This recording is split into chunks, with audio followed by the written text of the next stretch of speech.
요즘 정말 많은 사람들이 경제적 어려움을 호소하며 한국 경제가 위기를 맞고 있다고 말합니다. 정치적으로는 새로운 시대에 걸맞는 새 정치를 갈망하며 정치적 과도기를 걷고 있고 새로운 변화를 시도하고 있습니다.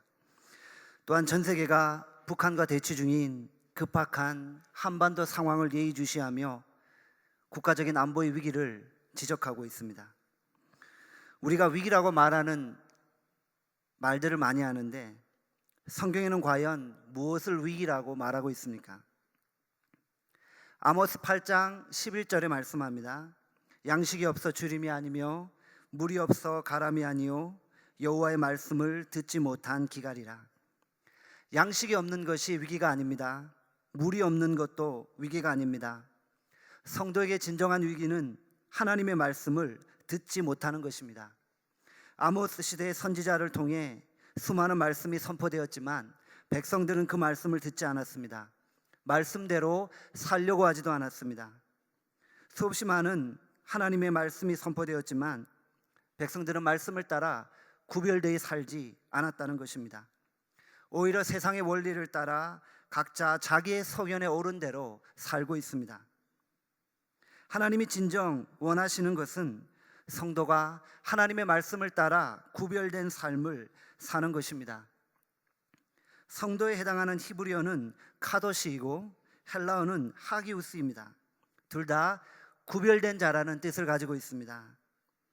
예수를 믿는다는 것은 다르다는 것입니다. 성도의 능력은 다름에 있습니다.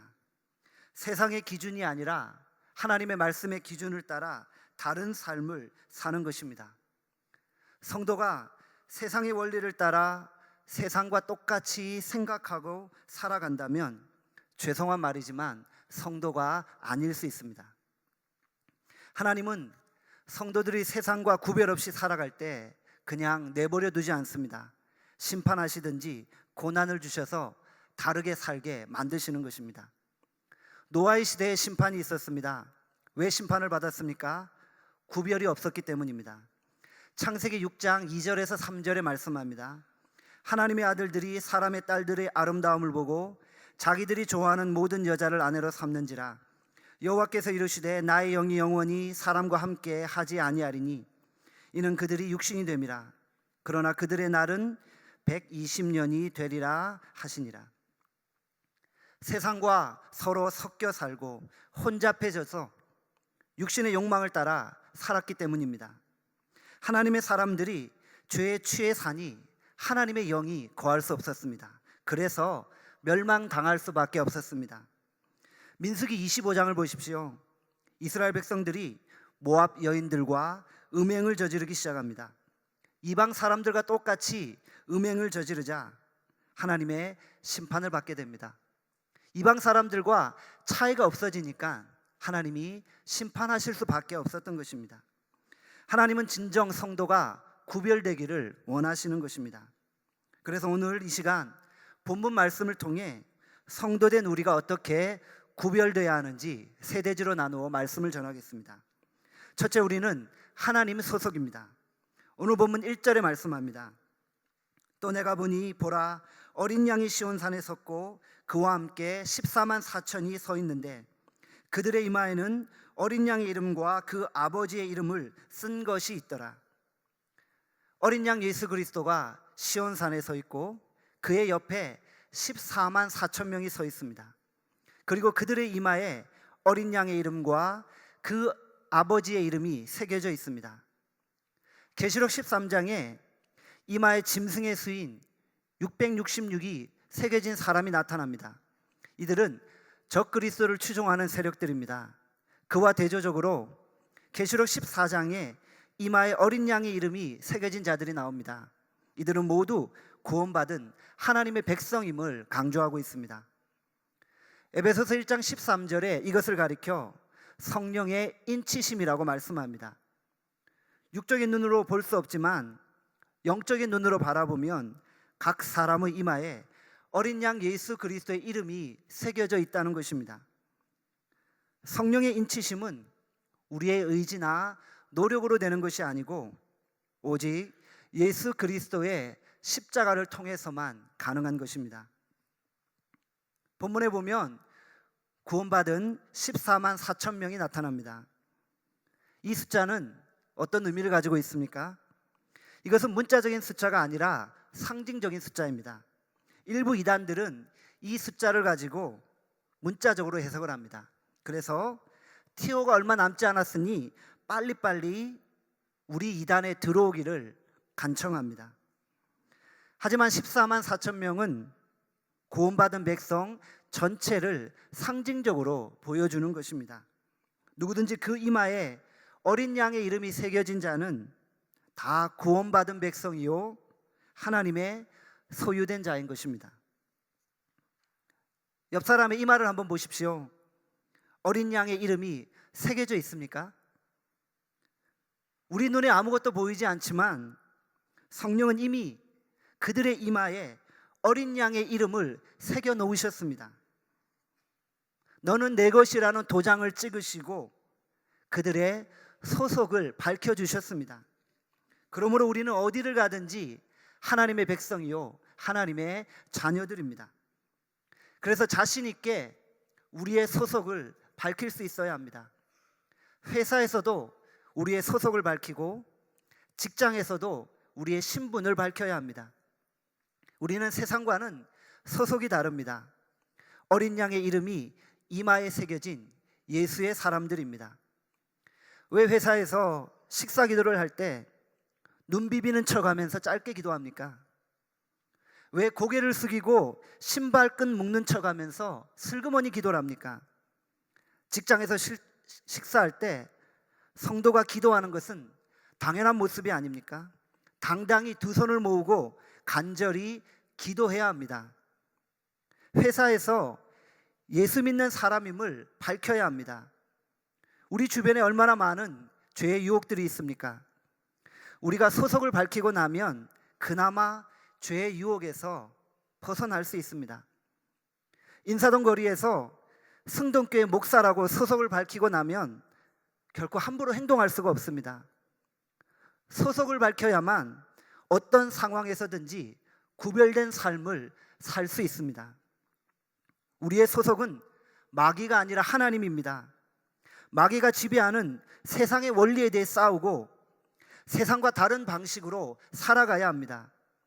세상의 원리 앞에 타협하거나 굴복하지 않아야 합니다. 세상이라는 골리앗 앞에 물맷돌 5개를 가지고 당당히 맞서야 합니다. 사실 세상은 너무 커 보이고 우리가 가진 물맷돌은 너무 작고 보잘것없어 보입니다.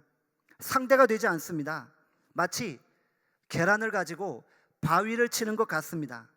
그러나 하나님의 능력은 물맷돌로 골리앗을 쓰러뜨리게 만드시는 것입니다. 하나님이 역사하시면 계란으로 바위를 쳐도 바위가 깨집니다. 계란 앞에 바위가 산산조각 나고 맙니다. 여러분들 믿으십니까? 그리스도인이 세상에서 나약한 모습만 보일 때가 있습니다. 회사에서 그리스도인이라고 말하면 왕따 당할까봐 슬그머니 눈치만 봅니다. 상황에 따라 어쩔 때는 그리스도인, 또 어쩔 때는 그리스도인이 아닌 척 행동합니다. 성도로서 가지 말아야 할 곳에 가고 보지 말아야 할 것을 봅니다. 손대지 말아야 할 것을 손대고 생각지도 말아야 할 것을 생각합니다. 사회와 직장에서 성도로서 은둔하지 마십시오. 정말 세상과 부딪혀 싸워야 할 땐 싸워야 합니다. 진짜 싸워야 할 싸움에서 물러서지 않고 세상 앞에 당당히 맞서야 합니다. 그리고 하나님이 주신 힘과 능력으로 그 싸움에서 승리해야만 합니다. 어차피 한 번 살다 죽는 인생입니다. 이왕 하나님의 백성으로 태어나서 살아간다면 이 땅에서 하나님의 말씀을 따라 멋지게 살다가 죽어야 합니다. 세상을 지배하는 사단의 세력과 치열히 싸우다가 장렬히 전사해야 합니다. 한쪽 발은 하나님께, 다른 한쪽 발은 세상에 걸쳐놓고 교회에선 성도처럼, 세상에선 세상 사람처럼 살 수 없습니다. 야고보서 4장 4절에 말씀합니다. 가늠하는 여인들아, 세상과 벗된 것이 하나님과 원수됨을 알지 못하느냐? 그런즉 누구든지 세상과 벗이 되고자 하는 자는 스스로 하나님과 원수되는 것이니라. 성경은 세상과 벗된 자를 간음했다고 표현합니다. 세상과 벗되어 세상의 가치를 쫓는 자를 하나님과 원수된 자라고 말씀합니다. 우리가 혹시 하나님과 원수될까 봐 두렵습니다. 간곡히 부탁하건대 여기 계신 우리 모든 성도님들은 꼭 하나님과 원수되지 않기를 바랍니다. 우리 모두 세상에서 당당히 우리의 소속을 밝히고 세상의 원리가 아니라 하나님의 원리대로 살 수 있기를 주님의 이름으로 소망합니다. 둘째, 우리는 새 노래를 부르는 자입니다. 오늘 본문 3절에 말씀합니다. 그들이 보좌 앞에 내 생물과 장로들 앞에서 새 노래를 부르니 땅에서 속량함을 받은 14만 4천 밖에는 능히 이 노래를 배울 자가 없더라. 오늘 본문의 이 장면을 한번 상상해 보십시오. 오늘 본문 2절에 하늘에서 물소리와 큰 우레소리와 검은 고 타는 것 같은 소리가 들리기 시작합니다. 그리고 능히 셀 수 없는 많은 무리들이 보좌 앞에 모여 새 노래를 부르고 있습니다. 구원의 은혜를 감사하며 하나님과 보좌에 앉으신 어린 양 예수 그리스도께 새 노래로 춤추며 찬양하고 있습니다. 참으로 장엄한 광경이 아닙니까? 세상은 하나님을 찬양하지 않습니다. 그들은 하나님을 믿지 않기에 하나님을 찬양할 수 없습니다. 찬송은 아무나 합니까? 아무나 못합니다. 부르고 싶어도 부를 수가 없습니다. 찬송은 오직 성도만이 할 수 있습니다. 오직 구원받은 백성만이 새 노래를 부를 수 있습니다. 헬라어에서 새롭다는 단어는 두 가지가 있습니다. 하나는 네오스이고 다른 하나는 카이네입니다. 네오스는 시간적인 의미에서 새로운 것, 최근 것을 의미하는 것이고, 카이네는 질적으로 다른 것을 의미합니다. 본문에 나타난 새 노래는 카이네라는 단어를 쓰고 있습니다.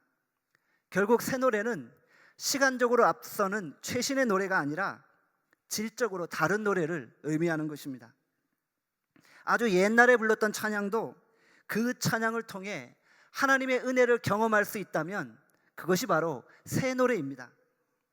한국교회가 100년 넘게 불러왔던 수많은 그 찬송가도 우리의 심금을 울리고 우리에게 영감을 준다면 그것은 새로운 노래입니다. 하나님 앞에 올려드리는 영감 있는 찬송, 영적인 깊이와 철저한 신앙 고백에 있는 찬송은 모두 다 새 노래인 것입니다. 최근에 여러분들이 고백했던 새 노래는 어떠한 찬송입니까? 은혜 받은 찬송은 한 자리에서 수백 번을 불러도 지루하지 않습니다. 밤새도록 찬양을 해도 또 찬양이 하고 싶어집니다. 찬송만 부르면 눈시울이 붉어지고 가슴에서 기쁨의 샘이 솟아오릅니다. 찬송을 많이 부르는 분들을 보면 찬송가 가사를 거의 다 외웁니다. 반복해서 부를 때 하나님의 임재가 있습니다. 하나님의 은혜와 하나님의 영광이 머뭅니다. 찬송 한 곡만 제대로 불러도 성령의 충만한 임재를 느끼게 되는 것입니다. 요한계시록 7장에 구원받은 성도들이 찬송하는 모습이 나타납니다. 계시록 7장 9절에서 10절에 말씀합니다. 이후에 내가 보니 각 나라와 족속과 백성과 방언에서 아무도 능히 셀 수 없는 큰 무리가 나와 흰 옷을 입고 손에 종려나무 종려가지를 들고 보좌 앞과 어린 양 앞에 서서 큰 소리로 외쳐 이르되 구원하심이 보좌에 앉으신 우리 하나님과 어린 양께 있도다 하니, 구원하심이 보좌에 앉으신 우리 하나님과 어린 양께 있도다. 이 말씀을 가사로 해서 비전이라는 찬송이 지어지지 않았습니까? 구원하심이 보좌에 앉으신 우리 하나님과 어린 양께 있도다. 또한 12절에 계속해서 말씀합니다. 이르되 아멘, 찬송과 영광과 지혜와 감사와 존귀와 권능과 힘이 우리 하나님께 세세토록 있을지어다. 아멘 하더라. 우리는 찬송과 영광과 지혜와 감사와 존귀와 권능과 힘과 부와 능력을 세세토록 하나님께 올려드려야 합니다. 우리 모두 새 노래로 찬양함으로 하나님의 능력과 은혜가 우리의 삶에 머물게 되기를 주님의 이름으로 소망합니다. 세 번째, 우리는 깨끗하고 순결한 자입니다. 오늘 본문 4절 5절에 말씀합니다. 이 사람들은 여자와 더불어 더럽히지 아니하고 순결한 자라. 어린 양이 어디로 인도하든지 따라가는 자며 사람 가운데서 속량함을 받아 처음 익은 열매로 하나님과 어린 양에게 속한 자들이니 그 입에 거짓말이 없고 흠이 없는 자들이더라. 오늘 본문에 여자로 더불어 더럽히지 아니하고 순결한 자라고 말씀합니다. 그리고 어린 양이 어디로 인도하든지 그대로 따라간다고 말씀합니다. 요한계시록에 나오는 여자는 음녀 바벨론을 의미합니다. 그리고 마귀와 세상을 상징적으로 보여주고 있습니다. 여자와 더불어 더럽히지 않았다는 것은 마귀에게 순결을 빼앗기지 않고 세상에 속하지 않았다는 것입니다. 예수 그리스도의 거룩한 신부로서 끝까지 정결을 지켰다는 것입니다. 세상의 유혹이 아무리 달콤해도 그 유혹을 따라 살지 않았습니다. 세상의 시험 앞에 믿음의 절개를 잃지 않았습니다. 승동교회 성도 여러분, 우리도 끝까지 믿음의 절개를 지키십시오. 일편단심의 마음으로 신앙의 정절을 잃지 않기를 바랍니다. 또한 본문에 어린 양이 인도하는 대로 따라갔다고 말씀합니다. 이것은 무엇을 의미합니까? 말씀대로 순종하는 삶을 이야기하고 있는 것입니다. 머리 굴리려 하지 말고 주님이 이끄시는 대로, 성령이 말씀하시는 대로 가는 것입니다. 주님이 말씀하시면 내가 나아가고 주님이 멈춰서라 하면 그대로 멈춰서는 것입니다. 광야에서 이스라엘 백성들이 불기둥과 구름기둥의 인도를 받듯이 성령의 인도하심 따라 사는 것입니다. 성도는 자기가 가고 싶은데 마음대로 갈 수 없습니다. 성도는 자기가 원한다고 해서 마음대로 할 수도 없습니다. 성도는 오직 성령의 인도하심만을 받아야 합니다. 로마서 8장 14절에 말씀합니다. 무릇 하나님의 영으로 인도함 받은 사람은 곧 하나님의 아들이라. 잊지 마십시오. 하나님의 영에 인도함 받고 성령의 이끌림 받는 사람이 바로 하나님의 자녀인 것입니다. 믿음의 조상 아브라함을 보십시오. 그가 어디로 가는지 알고 갔습니까? 그는 갈 바를 알지 못하고 갔습니다. 히브리서 11장 8절에 말씀합니다. 믿음으로 아브라함은 부르심을 받을 때 순종하여 장래 유업으로 받을 땅에 나아갈새 갈 바를 알지 못하고 나아갔으며, 우리가 지금 나아가야 할 바를 알 수 있나요? 우리의 미래를 예측할 수 있나요? 언제 위기가 닥쳐올지 안다면 미리 대안을 준비할 것입니다. 그런데 내일 내 삶에 무슨 일이 일어날지 아무도 모릅니다. 그러므로 어린 양 예수 그리스도의 인도하심을 따라 한 걸음 한 걸음 나아가는 것입니다. 찬송가 324장에 말씀합니다. 주의 인도하심 따라, 주의 인도하심 따라 어디든지 주를 따라 주와 같이 가려네. 성도는 주의 인도하심 따라 어디든지 한 걸음씩 나아가야 합니다. 그러면 주가 크신 은혜 내려주시고 나를 항상 돌보아 주십니다. 주님이 불 속에라도 들어가라면 그냥 믿음으로 순종하고 들어가야 합니다. 그때 풀무불에 들어간 사드락 메삭과 아벳느고와 같이 머리털 하나 상하지 않을 것입니다. 다니엘과 같이 사자굴에 들어간다 할지라도 믿음으로 순종할 때 하나님이 사자 입을 막으시는 것입니다. 초자연적인 능력을 행하시는 것입니다. 주님이 가라면 가는 것이고 하라면 하는 것입니다. 성도에겐 노란 없습니다. 우리는 종입니다. 예수님만 주인입니다. 종은 주인이 시키는 대로만 하면 됩니다. 주인이 시키는 대로만 하면 그 결과는 주님이 책임지십니다. 종에게는 오직 순종만이 있습니다. 이 땅을 살면서 말씀의 원리대로 순종해 보십시오. 어리석은 길 같고 멍청한 길 같지만 철저히 순종할 때 하나님이 어떠한 역사를 일으키시는지 바라보시기를 바랍니다. 예수 믿는 것은 단순한 문제가 아닙니다. 주님을 위해 죽기를 각오하는 것입니다. 주를 위해 죽을 수 있어야 합니다. 힘들고 험난한 십자가의 길도 묵묵히 순종하며 걸어가야 합니다. 많은 사람들은 자기를 알아주고 자기가 인정받기를 원합니다. 대접받는 것으로 자기를 확인하려고 합니다. 그러나 성경은 핍박받는 것을 통해 자신을 확인하라고 말씀합니다. 말씀대로 살면 어려움을 당하기도 합니다. 회사에서 왕따를 당하고 핍박을 당할 때가 있습니다. 회사 동료들에게 비난을 받습니다.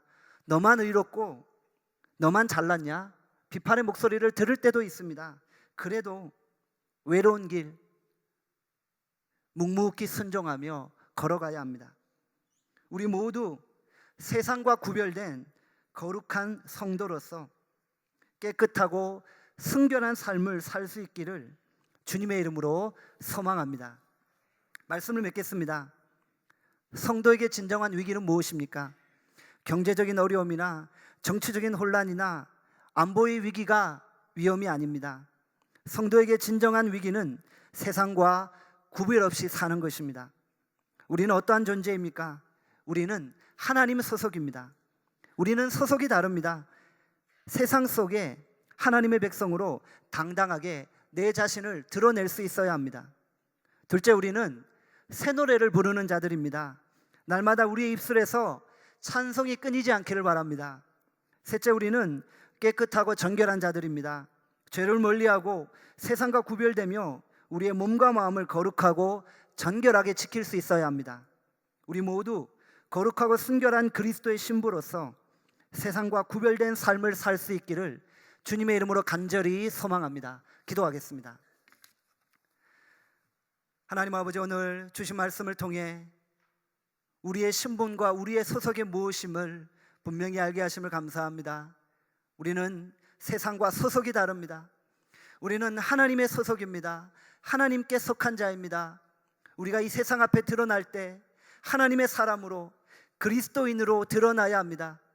하나님, 우리가 세상 앞에 언제나 작아지고 그 세상의 유혹 앞에 언제나 타협하고 굴복하는 모습이 아닙니까?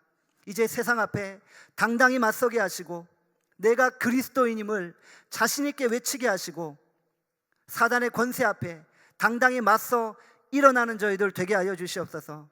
날마다 새 노래로 하나님을 찬양하게 하시고 우리를 구원하신 그 구원의 은혜와 구원의 감격을 가지고 기쁨으로 찬양케 하여 주시옵소서. 찬양 가운데 역사하시는 하나님의 임재하심과 하나님의 능력을 경험케 하시고 찬양을 통해 우리의 영혼에 참된 기쁨과 안식이 넘쳐나게 하여 주시기를 간절히 소원합니다. 우리는 성도입니다. 성도는 세상과 구별된 삶을 살아야 합니다. 죄로 인해 더럽혀지지 않게 하시고 깨끗하고 정결한 삶을 살게 하시고 거짓 없이 흠없고 순결한 삶을 살게 하여 주시옵소서. 우리 주님 오실 그날을 기다리며 대망하며 그리스도를 기다리는 거룩한 신부로서 거룩한 흰옷을 입고 슬기로운 다섯 처녀와 같이 기름 준비하는 저희들 되게 하여 주시옵소서. 우리의 삶에 날마다 성령이 동행케 하시고 성령의 음성에 귀 기울이며 성령의 음성 앞에 순종하며 성령의 인도함 받는 저희들 되게 하여 주시기를 간절히 소원하오며 예수님의 이름으로 기도합나이다. 아멘.